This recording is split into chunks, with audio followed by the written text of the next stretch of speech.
I was born in Tuckahoe, near Hillsborough, and about 12 miles from Easton in Talbot County, Maryland. I have no accurate knowledge of my age, never having seen any authentic record containing it. By far the larger part of the slaves know as little of their ages as horses know of theirs, and it is the wish of most masters within my knowledge to keep their slaves thus ignorant. I do not remember to have ever met a slave who could tell of his birthday.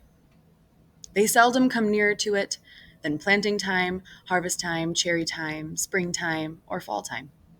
A want of information concerning my own was a source of unhappiness to me even during childhood.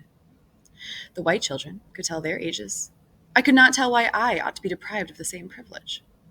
I was not allowed to make any such inquiries of my master concerning it. He deemed all such inquiries on the part of a slave improper and impertinent, and evidence of a restless spirit.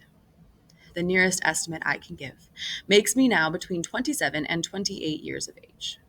I come to this from hearing my master say sometime during 1835 I was about 17 years old. My mother was named Harriet Bailey. She was the daughter of Isaac and Betsy Bailey, both colored and quite dark. My mother was of a darker complexion than either my grandmother or grandfather. My father was a white man. He was admitted to be such by all I ever heard speak of my parentage. The opinion was also whispered that my master was my father. But of the correctness of this opinion I know nothing. The means of knowing was withheld from me. My mother and I were separated when I was but an infant, before I knew her as my mother.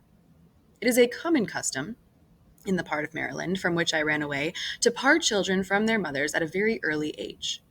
Frequently, before the child has reached its 12th month, its mother was taken from it and hired out on some farm a considerable distance off, and the child is placed under the care of an old woman too old for field labor. For what the separation is done, I do not know, unless it be to hinder the development of the child's affection towards its mother, and to blunt and destroy the natural affection of the mother for the child. This is the inevitable result. I never saw my mother to know her as such more than 4 or 5 times in my life, and each of these times was very short in duration and at night. She was hired by a Mr. Stewart, who lived about 12 miles from my home. She made her journeys to see me in the night, traveling the whole distance on foot after the performance of her day's work. She was a field hand, and whipping is the penalty of not being in the field at sunrise unless a slave has special permission from his or her master to the contrary, a permission which they seldom get, and one that gives it to him that gives it the proud name of being a kind master. I do not recollect of ever seeing my mother by the light of day. She was with me in the night. She would lie down with me and get me to sleep, but long before I waked she was gone. Very little communication ever took place between us.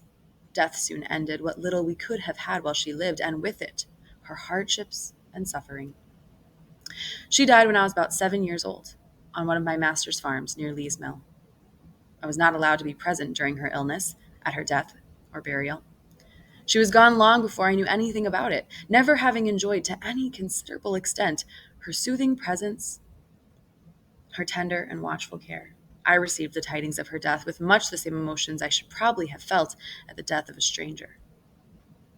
Called thus suddenly away, she left me without the slightest intimation of who my father was. The whisper that my master was my father may or may not have been true, and true or false, it is of but little consequence to my purpose, whilst the fact remains in all its glaring odiousness that slaveholders have ordained, and by law established, that the children of slave women shall in all cases follow the condition of their mothers. And this is done too obviously to administer to their own lusts and make a gratification of their wicked desires profitable as well as pleasurable. For by this cunning arrangement, the slaveholder, in cases not a few, sustains to his slaves the double relation of master and father. I know of such cases, and it is worthy of remark that such slaves invariably suffer greater hardships and have more to contend with than others. They are, in the first place, a constant offense to their mistress. She is ever disposed to find fault with them. They can seldom do anything to please her. She is never better pleased than when she sees them under the lash, especially when she suspects her husband of showing to his mulatto children favors which he withholds from his black slaves. The master is frequently compelled to sell this class of slaves out of deference to the feelings of his white wife. And cruel as the deed may strike anyone to be, for a man to sell his own children to human fleshmongers, it is often the dictate of humanity for him to do so. For unless he does this, he must not only whip them himself, but must stand by and see one white son tie up his brother, of but a few shades darker complexion than himself, and ply the gory lash to his naked back, and if he lisp one word of disapproval, it is set down to his parental partiality, and only makes a bad matter worse, both for himself and the slave whom he would protect and defend. Every year brings with it multitudes of this class of slaves. It is doubtless in consequence of a knowledge of this fact that one great statesman of the South predicted the downfall of slavery by the inevitable laws of population. Whether this prophecy is ever fulfilled or not, it is nevertheless plain that a very different looking class of people are springing up at the South and are now held in slavery from those originally brought to this country. And if their increase will do no other good, it will do away with the force of the argument that God cursed Ham and therefore American slavery is right. If the lineal descendants of Ham are alone to be scripturally enslaved, it is certain that slavery at the South must soon become unscriptural, for thousands are ushered into the world annually who, like myself, owe their existence to white fathers, and those fathers most frequently their own masters. I have had 2 masters. My first master's name was Anthony. I do not remember his first name. He was generally called Captain Anthony, a title which, I presume, he acquired by sailing a craft on the Chesapeake Bay. He was not considered a rich slaveholder. He owned 2 or 3 farms and about 30 slaves. His farms and slaves were under the care of an overseer. The overseer's name was Plummer. Mr. Plummer was a miserable drunkard, a profane swearer, and a savage monster. He always went armed with a cowskin and heavy cudgel. I have known him to cut and slash women's heads so horribly that even master would be enraged at its cruelty. He would threaten to whip him if he did not mind himself. Master, however, was not a humane slaveholder. It required extraordinary barbarity on the part of an overseer to affect him. He was a cruel man, hardened by a long life of slaveholding. He would, at times, seem to take great pleasure in whipping a slave. I have often been awakened at the dawn of day by the most heart-rending shrieks of an own aunt of mine, whom he used to tie up to a joist and whip upon her naked back till she was literally covered with blood. No words, no tears, no prayers from his gory victim seemed to move his iron heart from its bloody purpose. The louder she screamed, the harder he whipped, and where the blood ran fastest, there he whipped longest. He would whip her to make her scream, and whip her to make her hush. And not until overcome by fatigue would he cease to swing the blood-clotted cowskin. I remember the first time I ever witnessed this horrible exhibition. I was quite a child, but I well remember it. I shall never forget it, whilst I remember anything. It was the first of a long series of such outrages, of which I was doomed to be a witness and a participant. It struck me with awful force. It was the blood-stained gate, the entrance to the hell of slavery through which I was about to pass. It was the most terrible spectacle. I wish I could commit to paper the feelings with which I beheld it. This occurrence took place very soon after I went to live with my old master, and under the following circumstances. Aunt Hester went out one night, where or for what I do not know, and happened to be absent when my master desired her presence. He had ordered her not to be absent when my master desired her, not to go out on evenings, and warned her that she must never let him catch her in company with a young man who was paying attention to her, belonging to Colonel Lloyd. The young man's name was Ned Roberts, generally called Lloyd's Ned.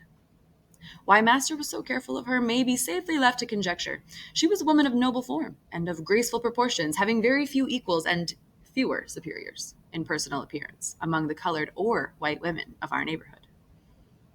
Aunt Hester had not only disobeyed his orders in going out, but had been found in company with Lloyd's Ned, which circumstance I found, from which he said, while whipping her, was the chief offense. Had he been a man of pure morals himself, he might have been thought interested in protecting the innocence of my aunt, but those who knew him will not suspect him of any such virtue. Before he commenced whipping Aunt Hester, he took her into the kitchen and stripped her from neck to waist, leaving her neck, shoulders, and back entirely naked. He then told her to cross her hands, calling her at the same time horrible names. After crossing her hands, he tied them with a strong rope and led her to a stool under the large hook in the joist put in for the purpose. He made her get upon the stool and tied her hands to the hook. She now stood fair for his infernal purpose. Her arms were stretched up at their full length, so she stood on the ends of her toes. He then said to her, "Now, you." I'll learn you how to disobey my orders." And after rolling up his sleeves, he commenced to lay on the heavy cowskin, and soon the warm, red blood, amid heartrending shrieks from her and horrid oaths from him, came dripping to the floor.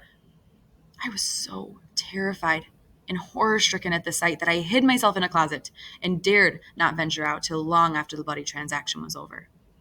I expected it to be my turn next. It was all new to me. I had never seen anything like it before. I had always lived with my grandmother on the outskirts of the plantation, where she was put to raise the children of the younger women. I had therefore been, until now, out of the way of the bloody scenes that often occurred on the plantation.